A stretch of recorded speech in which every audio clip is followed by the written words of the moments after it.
Une bonne nouvelle pour la sécurité routière. D'ici un an, le pont de Lawangui sera fermé à la circulation. À côté de lui, un ouvrage plus large qui permettra enfin à deux poids lourds de se croiser, Judith Rostin et Gaël Lecheverry. Entre Tomo et Boulou-Paris, le pont de Lawangui, un des points noirs de la RT1. Ici, les accidents sont fréquents. En 2007, un homme a perdu la vie dans une collision frontale avec un camion.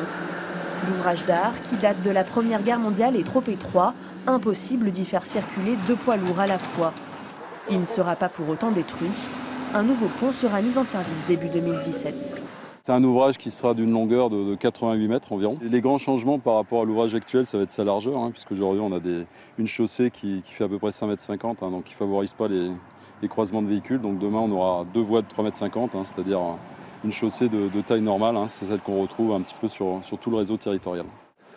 Pour que la construction du nouveau pont puisse commencer, il a fallu dégager le terrain. Ce matin, Enercal déplaçait une de ses lignes électriques. Des travaux de grande ampleur inscrits dans le plan quinquennal d'aménagement du réseau routier. Donc ça consiste à la rénovation ou à la reconstruction des ponts, à la réhabilitation des chaussées, à sécuriser les carrefours, à sécuriser les entrées des villages, des tribus. Et la Nouvelle-Calédonie aujourd'hui dépense aux alentours de 3 milliards de francs pour la rénovation de ce réseau routier. Par an ? Par an, oui. La mise en service du nouveau pont est prévue en février 2017. Puis ce seront les ouvrages de Dimbéa et de la Tontouta, eux aussi réputés comme accidentogènes, qui seront à leur tour reconstruits.